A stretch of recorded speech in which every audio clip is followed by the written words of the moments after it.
Hello Internet, welcome to NerdChat. So we're going to try something new. We're going to do some more list-based stuff because the spotlights, I just feel like they're overdone, history of kind of things. So we're going to try something else where we, try to take big moments from superheroes. We're going to talk about, what some of the big moments are in their histories, as opposed to giving you their origins and stuff like that all over again.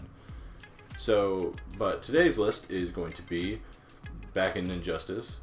We're going to talk about what we think are the 10 most important deaths in the Injustice universe. The ones that really shaped the universe into what it became.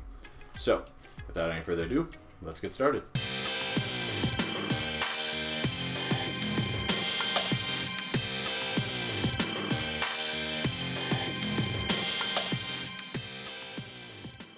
Coming in at number 10 is King Shark. Now, hear me out. King Shark may sound like a strange entry. In fact, most people probably don't even know who King Shark is. Well, he was in the Flash TV show, so maybe more than I would expect. However, the thing that makes his death important is who killed him, and that is the Flash. At this point, this is pretty far on in, this whole, event. But the Flash hadn't killed anyone yet, and he is kind of teetering on the edge of what's going on with, Superman's regime and whether he agrees with it or not. He'd already come up with a lot of things that made him question it, like with Galaxor, and we covered that in our last Injustice video. And then this, so Iris West is being taken by the regime, and because she was conspiring with Batman's side, and in order to try to stop King Shark from eating Iris, Flash grabs a broomstick and throws it, but at Flash speed, it goes clean through King Shark and kills him. And Iris just looks at him and says, you killed him. You're no better than Superman.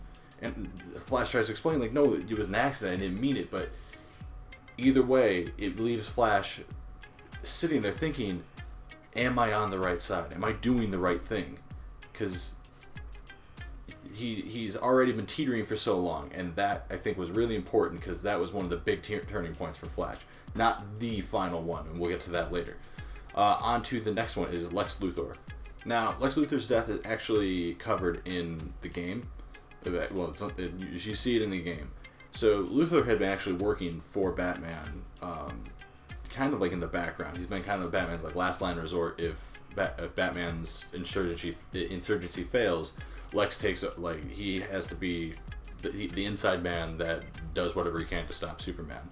So he ends up turning against him, and in a confrontation with Superman rips off Lex's chest piece from his suit and strangles him for betraying him. Number 8 is Jim Gordon. So Commissioner Gordon, in order to protect where Oracle's location was, Cyborg was tracking her, trying to figure out where she was, and he knew that he had to hold the line against Cyborg to stop him.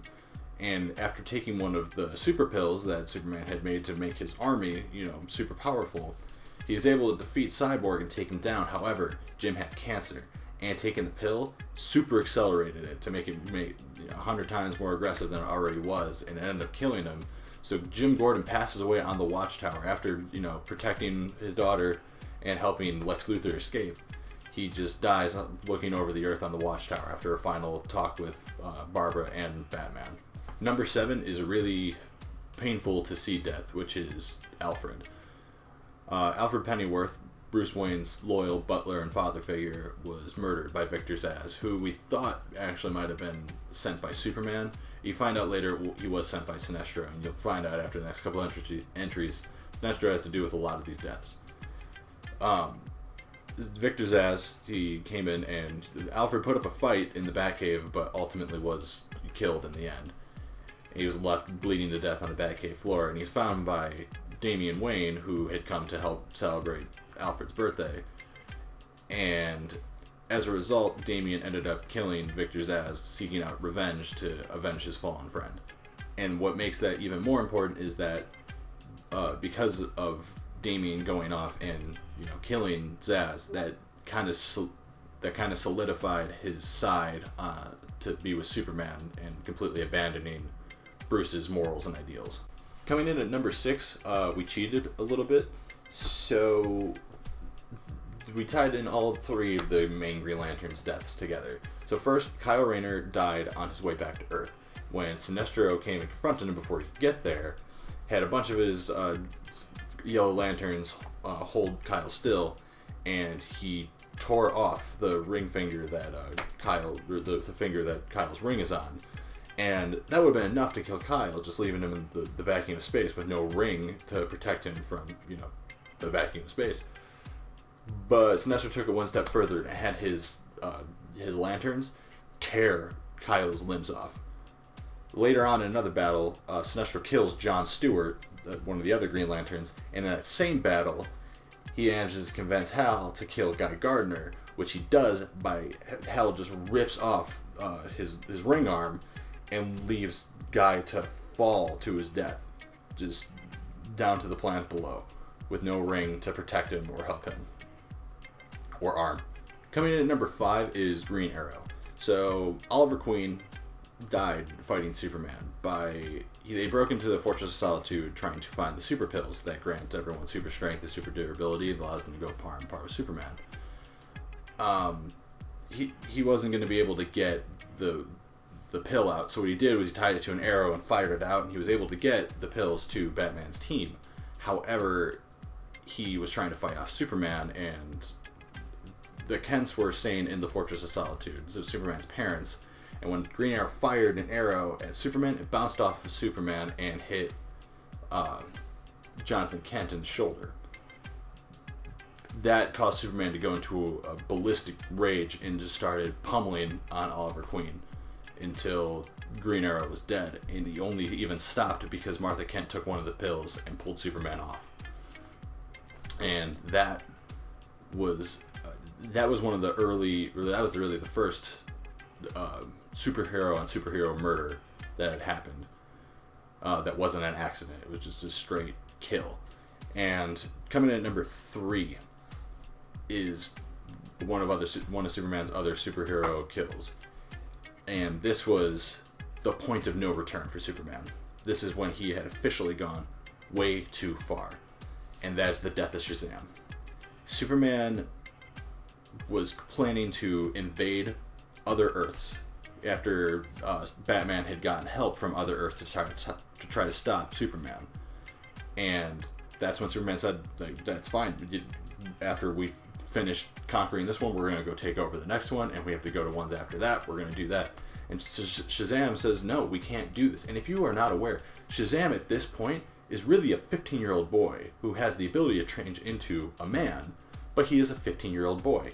And Superman killed him by frying his brain with his heat vision. He froze his mouth, held him, and then just he just shot his heat vision clean through his head, killing Shazam, a 15-year-old boy. Superman killed a kid, and that is officially the point where it has gone too far. That is beyond any line that you could possibly cross, and that's when Flash decides to leave. That's his final tipping point, when Flash decides, I am definitely on the wrong side, and he goes to help Batman. Number 3 is... this one was hard to determine between which one was more important, Shazam or Nightwing, but here's why I think it is. So number 3 is Nightwing, and he dies when his death is an accident. When Superman's trying to take all the inmates out of Arkham, a bunch of the inmates get loose, and they have to all team up to fight them off. And during the commotion, Robin and Nightwing are fighting off a bunch of the inmates, and after Damian is just pummeling into the Riddler, Nightwing tells him, he's like, that Robin does not beat people when they're down. And Robin, in a burst of anger, he's just like, you can't tell me what to do. You're not Robin anymore. And he throws one of his batons at Nightwing. And because of that, which Nightwing usually catches these, like, no problem. This is something that Damian does to him all the time. He always catches it. But this time, Dick wasn't paying attention. So he gets hit in the head, and he falls backwards, and he just hits his neck just right on a piece of rubble. And because of that, it breaks his neck, and he dies. He's dead. And why I think that moment is so important, not just because Nightwing is such an important character to the DC Universe, and, you know, his loss, it's like losing a main piece of the DC Universe's conscience is one thing. But the fact that that was Batman's son who died because of a conflict that should have never happened if Superman had just taken the time to grieve and think clearly about the actions that he had been taking. That was the tipping point for Batman, where it's like, there's no fixing this. That's when the line was clearly drawn between the two, and Batman and Superman were definitely on different sides of this war. If Nightwing was still alive, I think that Batman probably would have been a bit more patient with the Superman situation, but that was the dividing line that really set them apart. And then number 2, obviously, is the Joker. The Joker being killed by Superman that's when Superman decided to go down the path he did. Obviously, it's super important, because after what the Joker had done, Superman had had enough. That man needed to die. And a lot of people could understand that. And a lot of people were happy with that choice. You're right. The Joker is a menace, and no one really blamed him for killing him. But that was the moment where Superman decided they can't deal with the conflicts of humanity anymore. And he took a life, but that set him on the path to continue to keep taking more. And that's the thing that Batman has always been concerned with, that you take one, but is it really just going to be one? Because after you take one, it gets easier and easier to take another. Before we get to number 1, we have some honorable mentions. One of those honorable mentions is Black Canary, because she technically didn't die. The world thought she died. But what had happened after Oliver had died, she wanted to confront Superman. And she managed to actually shoot Superman with a kryptonite bullet. And she told him at that point that she's glad that Lois died before she could see the monster that Superman had become. And then Superman, angry at what she had said, shoots her with his heat vision through her stomach. And at that very moment, a yellow lantern ring comes onto Superman's hand, saying, "Superman, you have the ability to instill great fear. Welcome to the Sinestro Corps." So Superman becomes a yellow lantern at that point, actually takes out the kryptonite bullet with a construct that he was able to make.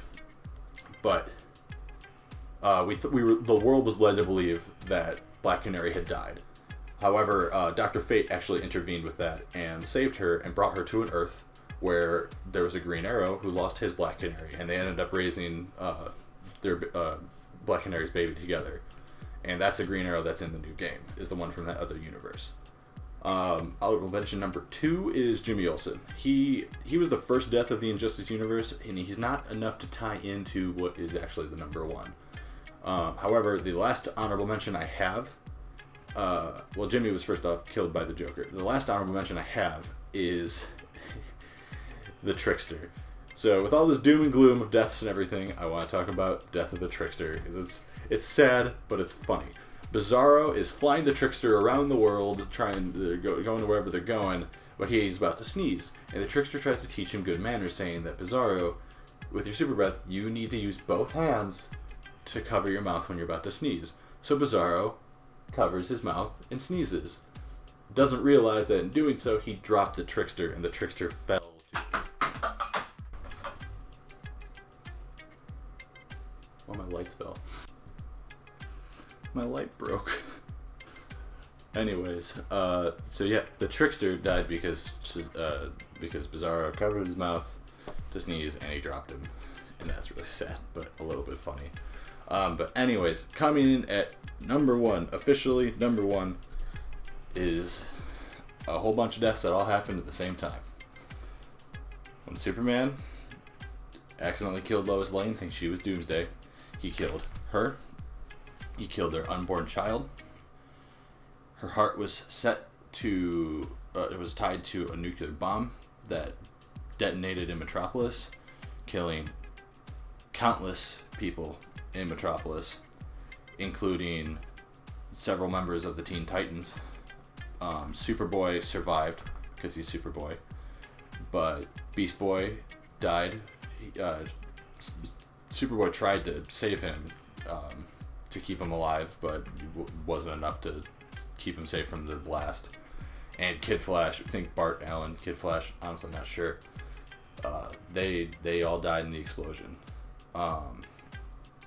So that was what set this whole universe to go to the direction it did, with an evil dictator Superman, a Batman fighting against him, a confused Flash not knowing what side is truly right, and the countless deaths of heroes, villains, and innocent civilians. That's what triggered all of this. So that's what makes it the most important one, because without that event, none of this would have ever happened. The rest of this list would not exist. So that is our list on the quote-unquote top 10 most memorable or most important deaths in the Injustice universe. So let us know what you think below. If there's anything that we missed that you maybe think should have been on the list in place of one of these other ones, let us know. If you enjoyed videos like this, we're going to have many more coming. So hit the subscribe button, and then you can check out our video on year 1 year 1 volume 1 of Injustice here. And this video here will be whatever YouTube recommends best for you from our channel. So thank you for watching, and I hope you subscribe and like and all that jazz, and come back for more. Thanks. Bye.